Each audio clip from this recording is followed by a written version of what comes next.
Hey, you! It is Sunday morning, and I wanted to make some time and connect with you guys. Today, I want to talk about Christmas hysteria.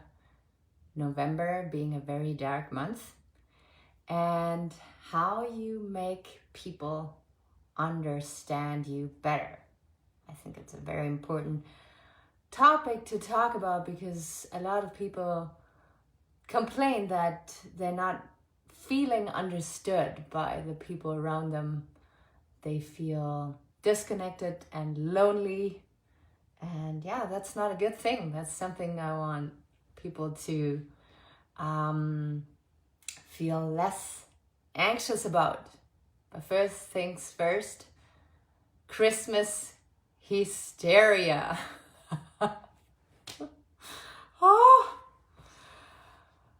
How to really give me anxiety, trigger me, make me want to run away is to chat about Christmas way too soon. To talk about planning, to talk about gifts, but especially the planning, it just gives me huge anxiety. And I don't know what your stance is when it comes to Christmas, but you don't talk about Christmas before Remembrance Day has passed, before we paid our honor to the veterans, and not even before December has started, please. In our culture here in North America, it is very common that we buy lots of gifts, that we go crazy in stores to get as many gifts as possible for people, and there's lots of expectations, lots of pressure when it comes to Christmas. And I don't know, I just think of people who don't have family, who have friends, but they're very busy with their family and they feel very lonely. And I just don't like all the expectations and the pressures that come with Christmas. I think it's supposed to be a time of peace and quiet and coming together and eating good food and being very respectful with people who suffer during those times of joy and family. You know, there's people out there who don't have a roof over their head. There's people out there who feel very lonely and disconnected, and I want to be very careful and respectful when it comes to people who are scared of the season coming up. Christmas can bring up lots of uncomfortable emotions, lots of weird memories. It can be a time of great celebration and of joy and happiness and games and gifts. But there's always two sides to the coin, and I want to raise a little bit of awareness to that. It's not all about those stupid gifts, and it is more about looking around and seeing if there's people out there who need our attention, our help, and not so much about consuming. Another thing I want to talk about when it comes to Christmas is maybe you've heard about the book, The 5 Love Languages, that every person has a different way to show their love. Gifts, receiving gifts might be the language that you'd like to be spoken to. You feel loved when someone gives you a gift. Acts of services, when someone does something for you, repairing your car or cleaning the house, whatever service it might be. Maybe that makes you feel very loved. Physical touch is a love language, and some people just receive love when they're being hugged and squeezed and kissed. We have physical touch, gifts, acts of services, quality time. Some people only feel loved when you give them your undivided presence. They don't care about receiving gifts. They just want to spend time with you and speak with you, sit in silence with you. They don't care about physical touch. They just want to spend time with you, and that's how they receive love. And now I'm forgetting one language. It might come back to me here soon, but check out the book or information that you find online about the love languages. So when you want to show love to somebody, it is not only about you and how you show love to other people. It is also about finding out how the people that you care about receive love, to make sure to connect on a deeper level. Of course, you can go and buy gifts and throw gifts at them, but maybe that's not the love language that they speak. It is your love language. And my favorite quote is, the better you know yourself, the better decisions you're going to make. Of course, it is very important to find out what your love language is. How do you love to receive attention and love from another person? I think it's very important to be aware of this, especially with the holidays coming up. And also maybe knowing that, when it comes to family dinners, when it comes to people coming together from all over the world or from all different walks of life, be aware, set an intention that sometimes it is more important to connect with a person instead of being right. We will sit down with people that might have very different opinions than ours, and we can make a conscious decision before we enter the family dinner or whatever dinner it is, reunion or whatever. Do we want to be right, or do we want to connect with people, right? Wanting to be right, wanting to have your opinion out there is very ego-driven and can create separation between people, and that can make Christmas dinners or whatever family reunions very uncomfortable. And aiming to connect with people and to genuinely listening to people can sometimes be way more precious. All right, that was topic number 1. Topic number 2, November is a very dark month. The winter month here in North America, very dark and cold, and it can bring up very weird, dark feelings because our body, is handling the cold, the different climate. We also have less sunlight during the day, so the vitamin D levels are lowering down, and sometimes winter depression kicks in. I'm an expert when it comes to winter depression. It is something that, I learned to embrace a little bit more. I have days where I suffer more than others, but I learned to, accept it and do whatever I can to feel less depressed during the winter months. And what helps me the most is to surrender to the dark days, surrender to the cold, and not trying to fight and not trying to push through. Summer is when we're very active, very outgoing and social. And winter time, the darker days, especially November, we can use to be a little bit more homey and to, bundle up and to be cozy on a couch and maybe a little bit more crafty. Whatever hobby, whatever activity you didn't make the time to engage in during summer, you can engage in now.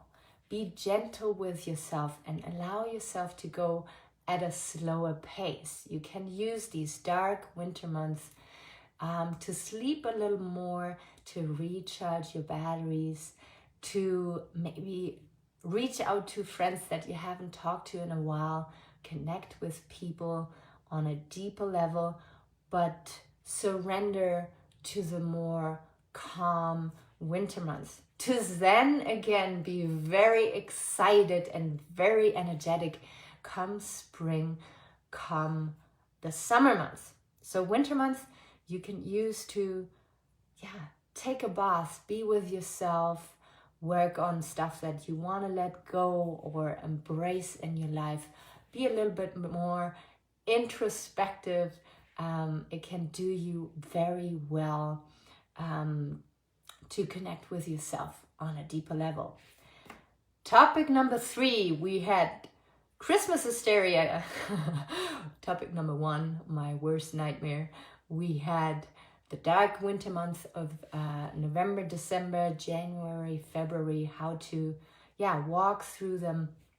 And now topic number 3 is how to feel more understood by the people around you. I feel when we grow up, as children, we're very, like some of us are very expressive. We cry when we're sad, we laugh like loudly when we're excited, we scream.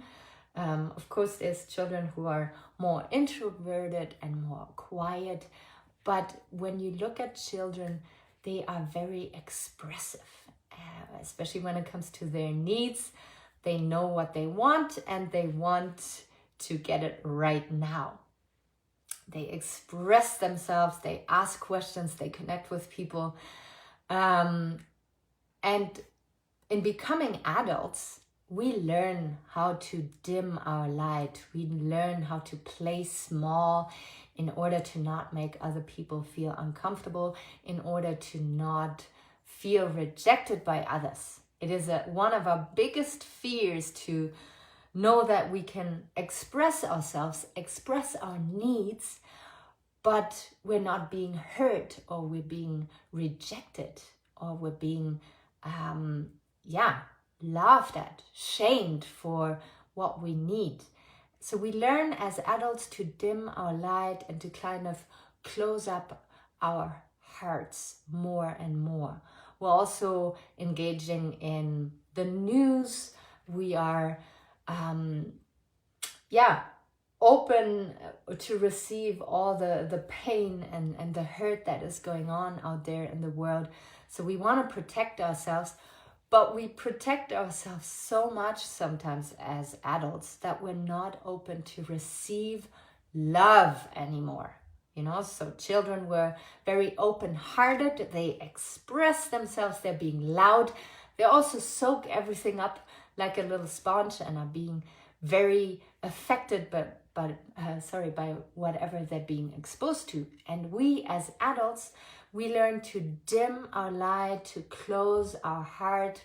Maybe we've gone through intense heartbreak, and maybe all these news are so very overwhelming, so we numb out and we close our hearts more and more.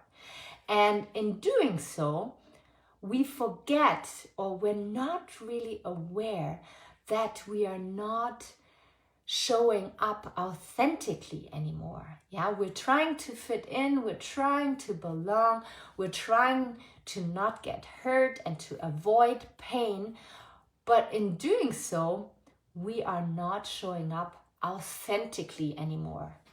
And this is when communication comes into play. This is when we start feeling like other people don't understand us anymore, because we're not showing up authentically. So what I'm trying to make people aware of, and myself to be aware of as well, is that the more we dim our light, the more we're showing up as a version of ourselves that is not really true to ourselves, the less people can come close to us and connect with us and understand our needs and wants. So it is not always about blaming others and to see that, other people are so selfish and they don't care about me, they don't understand me, they don't want to listen to me. Sometimes it's more about us not authentically showing up, not expressing our needs, and not engaging in activities that fully open up our hearts. It is when we have an open heart that, yes, we can get hurt, we can experience pain, but we can also experience the most joyous moments ever and connect to people and show up as ourselves. And in doing so, attracting the people into our lives that are meant to be in our lives. So maybe you want to explore a little bit and go inside and see where you are having a closed mind and especially a closed heart. Where do you shy away from showing up authentically and showing who you truly are, and in learning and becoming aware of where you dim your light, you can then learn to be like a child again and to express yourself again. It is not about hard work and putting lots of effort into being open-hearted again. That's the beauty in it.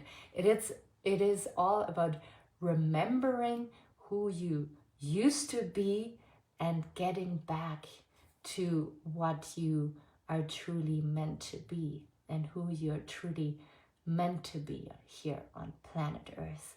And then communication with others will just flow and feel good, and you will be able to set boundaries with people that are not good for you, because your heart is open now and you can sense when something is off, so you can set boundaries as an adult, right? As a child back then, you just soaked everything up like a little sponge, the pain and the goodness and the pain and the goodness.